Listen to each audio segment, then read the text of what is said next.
It's funny how basically your entire life goes on pause when you have a cough.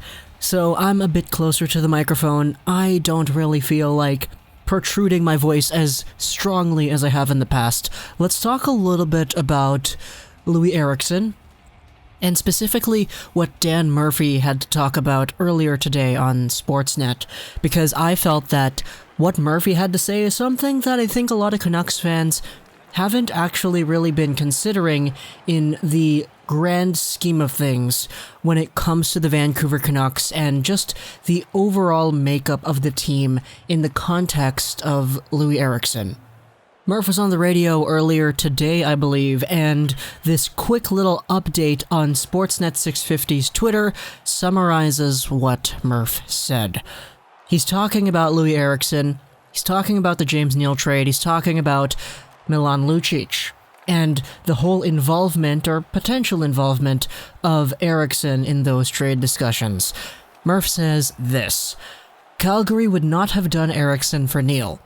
They needed size, and he probably would not have waived to go to Alberta anyway. I don't see him going anywhere at this point.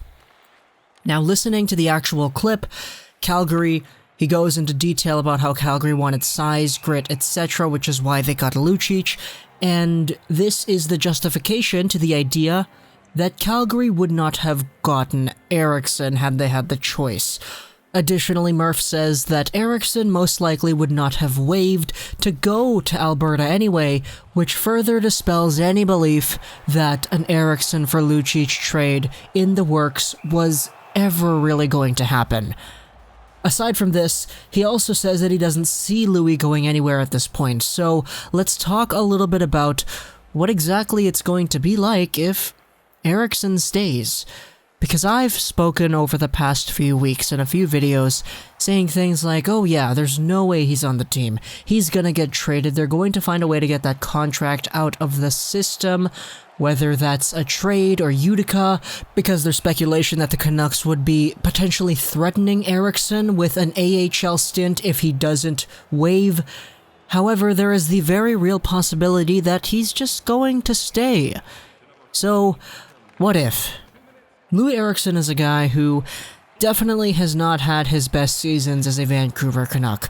If he gets himself 30 points and 15 goals, then that would be his best season as a Vancouver Canuck. He's really taken a downfall, and overall his play on the ice is not indicative of a $6 million player. However, I will acknowledge that Eriksson does do some things pretty well.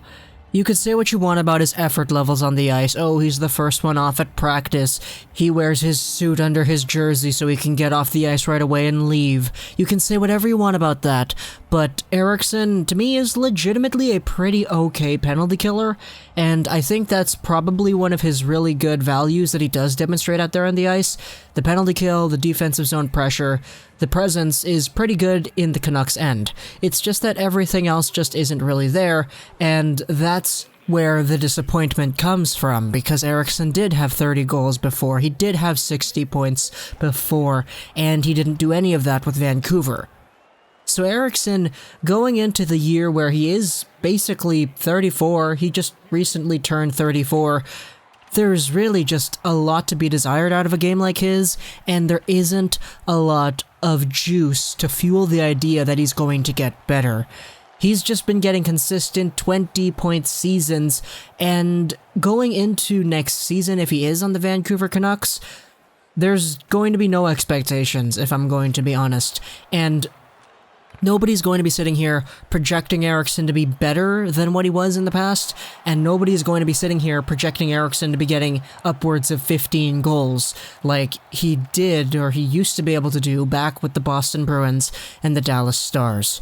That's just the unfortunate truth of how Eriksson is today, and if he does stay on the team and he does prove me wrong and he does get 40-50 points like he was able to before, then that would be a huge reclamation project. And I'm pretty sure that everybody would be really satisfied with that if Eriksson returned to his consistent scoring ways. But the likelihood of that happening, based off of what we've seen so far in his 3 years with Vancouver, is little to none. And I hope to be proven wrong, but in the end, this is why people are expecting an Eriksson trade This is why people want to see a change of scenery for this player, because things haven't been right in Vancouver.